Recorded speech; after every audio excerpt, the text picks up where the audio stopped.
Hello everyone. हम आपको पढ़ा रहे थे अर्धायुकाल और अर्धायुकाल के न्यूमेरिकल। आज हम अर्धायुकाल के दो न्यूमेरिकल और ब्लैक बोर्ड पर देखते हैं। एक प्रथम कोटि अभिक्रिया का वेग स्थिरांक। प्रथम कोटि अभिक्रिया के वेग स्थिरांक का संकेत है K1। 60 सेकंड इनवर्स है। प्रारंभिक सांद्रता का 1/10 भाग अपघटित होने में कितना समय लगेगा? ठीक है, प्रथम कोटि अभिक्रिया की वेग व्यंजक को लिख लेंगे 2.303 log बेस 10 A/A-x। यह हमने क्या लिख लिया? प्रथम कोटि अभिक्रिया का समाकलित वेग व्यंजक लिख लिया। अब इसमें कंडीशन रखेंगे प्रारंभिक सांद्रता का 1/10 भाग अपघटित होने में। प्रारंभिक सांद्रता का 1/10 भाग अपघटन। तो जो अपघटन हो रहा है यानी A बराबर 1। जब परसेंटेज में कहानी होती है तो A को 100 मानते हैं। जब भाग में कहानी चल रही है, दूसरा भाग आधा भाग, तो 1 मान लिया। और x बराबर क्या हो गया? 1/10। तो 1/10 भाग अपघटित हो गया तो A-x क्या हो गया? 1 में से 1/10 गया तो 9/10। K1 का मान 60। समय पूछा जा रहा है 2.303 log बेस 10 9/10। ये 60 नीचे ले सकते हैं हम। 2.303/60 log बेस 10 की ये 10/9 आ गया। T बराबर 2.303/60 log base 10 minus log base 10 9। 2.303/60 log 10 का मान 1 रख लिया। log बेस 10 3 की घात 2। 2.303/60 2 log बेस 10 3। आपको log 2 का मान याद है 0.3010। ऐसे ही log 3 का वैल्यू ये याद होनी चाहिए 0.4771। 2.303/60 1 माइनस 2 गुना 0.4771। 2.303/60 2 7 दूनी 14, 7 दूनी 14 रेखे 15, 4 दूनी 8 रेखे 9। एक में से 0.9542 घटाना है। बड़े आराम से घट जाएगा। आएगा कितना? 60 गुना घटाने पर आएगा 0.0458। दोनों का मल्टीप्लाई करके 60 का भाग देकर जो उत्तर आएगा उसमें मात्रक लगा देंगे सेकंड। वही हमारा समय आया। प्रश्न को पढ़िए। एक प्रथम कोटि अभिक्रिया का वेग स्थिरांक 60 सेकंड इनवर्स दिया हुआ है। इसको प्रारंभिक सांद्रता का 1/10 भाग अपघटित होने में कितना समय लगेगा? क्योंकि परसेंटेज की बात नहीं कही है, इसलिए प्रारंभिक सांद्रता A बराबर 1 मानेंगे, x बराबर 1/10 मानेंगे, A-x बराबर 9/10 मानेंगे।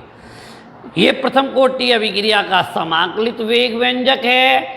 इसमें K1 का मान 60 रख दिया, A और इसके मान रख दिए, आंसर आ जाएगा 60 नीचे आ गया, 10/9 हो गया, log 10 माइनस log 9 की घात 3 की घात 2, 2 आगे आ गया, log 3 का मान 0.4771, दोनों का मल्टीप्लाई कर लिया, घटाव कर दिया, जो अंश गुना भाग करने पर कैलकुलेशन करने पर जो आएगा वही प्रारंभिक सांद्रता को 1/10वां भाग रह जाने में लगा समय होगा। अब हम अगला सवाल करते हैं, न्यूमेरिकल करते हैं। इसे डस्ट कर रहे हैं, रेट कर रहे हैं।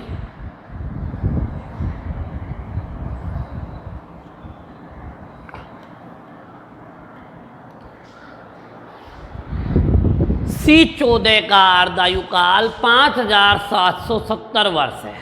तो इस अर्धायुकाल से पहले आप 6 अंक निकाल लें। K1 बराबर 0.693, T हाफ 0.693 बट्टा 5730, मात्रक आएगा वर्ष इनवर्स। एक पुरातत्व कलाकृति में जीवित लकड़ी की तुलना में 80% C14 हैं। पहले तो अपन प्रथम कोटि अभिक्रिया का समाकलित वेग व्यंजक निकालें।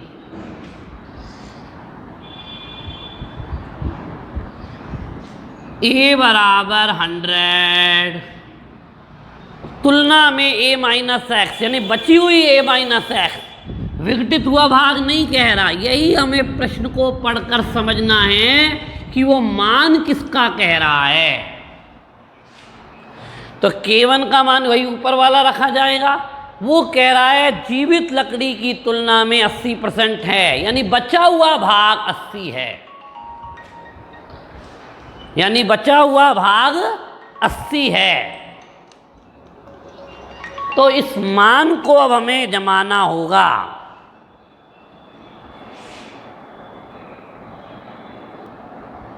हाँ जी, मान जमा रहे हैं। T बराबर 2.303 बट्टे K1 का मान रख देंगे अभी, log बेस 10, A का मतलब 100, A माइनस एक्स का मतलब 80, कट गया। T 2.303, K1 का मान रख लिया अपन ने 0.693 बट्टे 5730, तो 5730 ऊपर आ गया। log base 10 10 minus log base 10 8, T बराबर 2.303 5730 0.693, log 10 का मान 1 हो गया। हाँ जी, क्या करेंगे, 8 को 2 की घात 3 के T बराबर 2.303 गुना 5730 बट्टा 0.693, 1 माइनस ये 3 आगे आ जाएगा, यानी 3 log 2, log 2 का मान रखेंगे 3010, T बराबर 2.303 5730 0.693 1 माइनस 0.9030।